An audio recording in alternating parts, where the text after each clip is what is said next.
tell us your name and your role at Opencast. So I'm Andy McMurray. I'm the Director of Design and Delivery. So my name's Lizzie Wilde and I'm the Director of Service Development. Yes, my name's David Sarginson and I'm the Director of Architecture and Engineering. Andy, do you want to talk to us about your vision for the development of your capabilities over the next few years? Yeah, so for me at the moment, it's a really exciting period of growth. We've gone through lots of growth over the last couple of years, and we've really started to establish sort of our two core capabilities at Opencast, our product, our design and delivery capability, and our architecture and engineering capability. And for me, the design and delivery capability is going through lots of really exciting growth. We brought on some really strong, capable individuals. We've won lots of really exciting work. And the vision for the future is really to continue that growth. We want to place our people at the core and at the centre of all of the most important projects across government, across the nation, delivering for our citizens. We have a real heart to deliver impact and to deliver really good, solid outcomes. We don't want to just be caught up in sort of the bureaucracy or sort of doing good things. We want to have real impact for real citizens. And for us to do that authentically, we need to grow. We need to continue sort of growing. We need to win more work into different clients. And that the vision, the strategy is really to do that, to bring on even more people. And then to continue that growth trajectory to really enable us to have further impact. So yeah, the vision going forward is to do more of what we're doing, to have impact, to deliver projects which have a real impact on citizens' lives. Love that. Brilliant. Thanks, Andy. Lizzie, over to you. How have you seen the demands of the consultant role changing in recent years? Well, it's a really good question. I think we could probably talk about a lot of different factors, but I think the two I'd probably call out. So I think one is the pace of technological advancement. Without wanting to sound cliche, I think we're all talking about it, but AI has really risen so fast, it's now baseline within a consultant toolkit. There's an expectation from our clients to be able to navigate the implementation of AI, consider lots of complex areas like security, ethics, governance, sustainability. So that's a real consideration for our consultants in terms of keeping themselves up to speed with an area that is evolving really, really rapidly. We have an AI enablement program, so there's obviously a huge effort internally to make sure that we equip our consultants to do that and sort of invest in that while also staying human. And that's, a core part of who we are as a consultancy. So I think getting that balance right is really, really important. The second factor I'll call out, which is quite different, but is the rise that we've seen in capability-based contracts within central government, which is kind of the core of where the majority of our client base sits.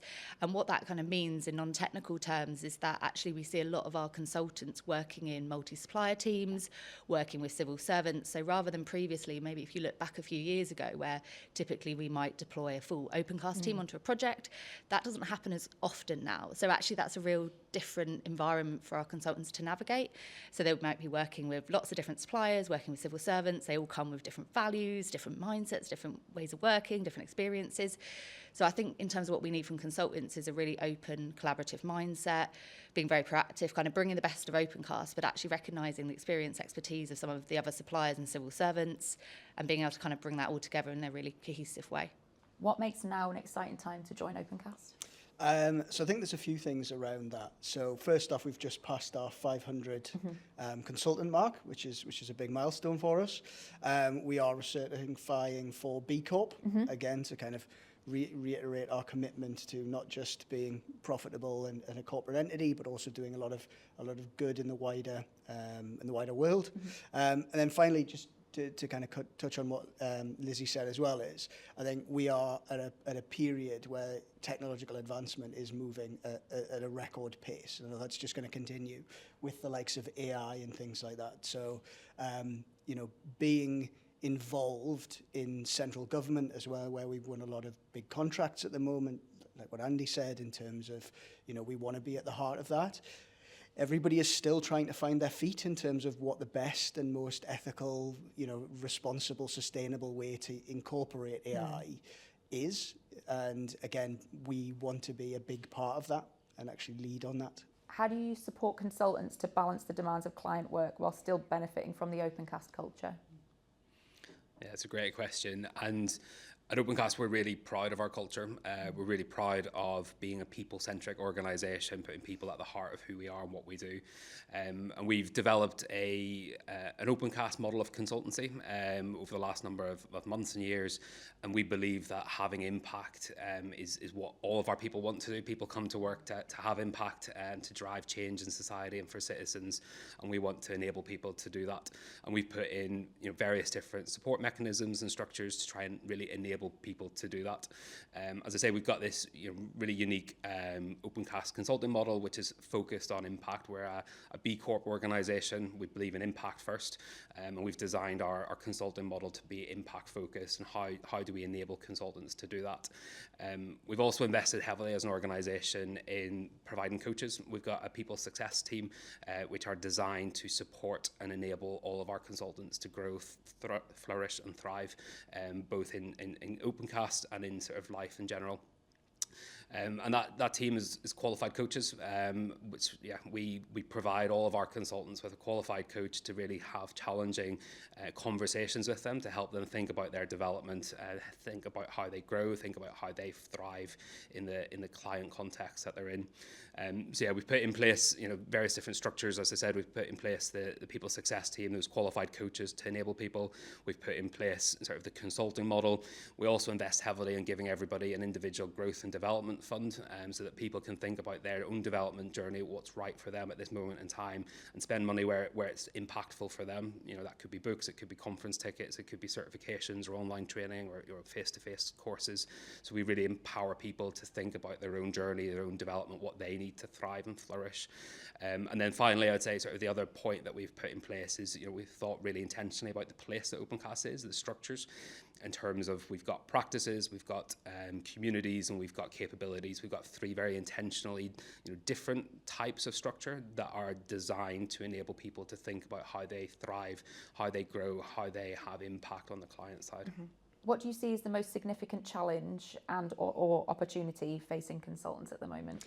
That's another really good question. I actually think the opportunity and the challenge are just two sides of the same coin. Mm-hmm. I'm at real danger of sounding like every other technical leader and talking about AI like a broken record. But it can't be understated. Mm-hmm. In terms of AI is fundamentally changing the way every endeavor is actually being pursued. So first off, one of the biggest challenges is how to be a good human in the loop. Yeah. And again, coming back to Andy, a lot of the work that we do is around how we prepare people for being that human. Again, not just thinking about what are we doing, but why we're doing it, mm-hmm. who benefits, and what are the all-important trade-offs that need to be surfaced so our clients can make good decisions. Mm-hmm. And then again, similarly, the opportunity is being able to get towards the forefront of that kind of thought, mm-hmm. And being that person in the room that people look to in terms of we really want to know what they think. Because from all of the work that we've done previously with that person or that consultant, or the wider Opencast, we value what they say, mm-hmm. and we've seen that by listening to that and doing the way things, we think they should be done, we get really good outcomes, mm-hmm. as opposed to outputs, again, which I think everybody agrees is very easy to get when you rely on AI. Yeah. Do you want to tell us about the types of clients and the type of work that consultants are most likely to work on if they join Opencast? Yeah. So both Sarge and Andy have mentioned the word impact quite a few times, and I think that's what's kind of driven the evolution of our client base here. So, over the years, we've always looked for work with impact, and that's generally led us down the public sector route. So a huge amount of our client base is based in central government, and then also health and social care. That's a really big growing space for us at the moment. We do take on private sector work as well, and we've done some work in the third sector, so pro bono, low bono opportunities. I say ultimately we're looking for projects where we can have a really good impact. If it's meaningful to our consultants, it drives them. Ultimately, it makes you want to get out of bed in the morning, and that's what's important. So I'd say that's kind of how our client base has evolved. In terms of the types of projects, it's so varied. I was thinking about this, and Yeah, I think it's really difficult to synthesize it, but we do everything from digital services. So we might be developing services that enable people to claim benefits, to pay their taxes, to move goods across the border, to bigger data programs where we're looking at data migrations, improving data quality. It really is very, very varied. And I think that's part of what's exciting. Oh, absolutely. And actually the longevity of projects can be quite varied. You might be deployed for a few months to a few years, and obviously you work with your teams to kind of shape the projects that you want to work on. And I think actually in terms of the stage of delivery, we might get involved really early on in kind of inception and scoping with the client, where the problem space is still really, really broad, to actually in-flight deliveries that might have been going on years, to actually something that's already in live. So I think the variety, is huge. Yeah. What makes Opencast's approach to technology and delivery different from other consultancies? Yeah, so consultancy, I think, as a word, as a terminology, probably conjures up a whole range of different thoughts in people's minds, and people have, really positive experience, really negative experience, and probably everything in between. And we, as Opencast, I think, are really intentional about sort of trying to do the right thing. Is sort of one of our core values is do the right thing. And we've talked about it sort of as well this morning around having impact. So doing the right thing and having impact is sort of the principles, the approach that we try to encourage all of our consultants to take into being a consultant and to doing consultancy. Other organisations, other times, projects need to be done and delivered, and you don't necessarily understand why it's been delivered or what the purpose is, or you don't necessarily agree fully with the impact it's going to have. But we really equip and empower our consultants to respectfully challenge and be respectfully disruptive at times to really get into sort of why are we doing this thing, is it the right thing to do, and how can we shape this so that it can have as much impact as possible. That's not to say we cause noise and disruption for the sake of it. It's all about sort of understanding, is this thing sort of the right thing, how do we shape it to make sure that the humans, the citizens that are going to benefit from it, are going to get the most maximum benefit. Our approach is very much to do the right thing and to drive impact, and therefore at times we really empower and equip our people to be challenging, to be disruptive, and to call out where we think there are shortcomings or things which aren't right, really enabling our consultants to do that well. One of the Opencast core values is make a difference. What does that look like beyond individual projects? Again, a really good question. So the way that we talk about our capabilities is really breaking it down into three areas. So there is your project work that you do for your client, again, which is a very important part of being a consultant at Opencast.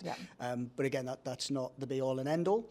There is also how you operate within your practice, be that business analysis or software development, architecture, what are you doing to help build and keep us moving forward in the right direction, as the industry moves forward.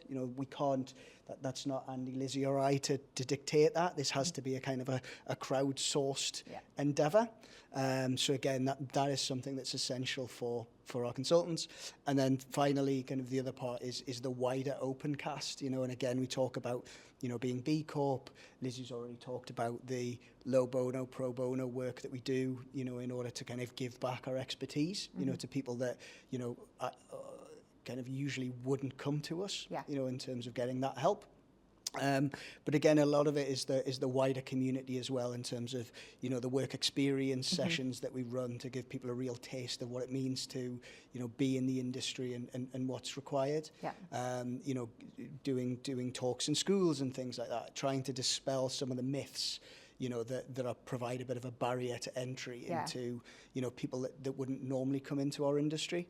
Again, our industry is crying out for more diversity, not less. And again, a lot of what we do when we talk about, wider than just your current project, is thinking about ways to, bring people into Opencast that have that diversity of thought and everything like that. Yeah, amazing. Brilliant. Well, that's everything I have. So thank you very much, all three of you, for your time this morning. Thank you. Lovely. Thanks, Sinead.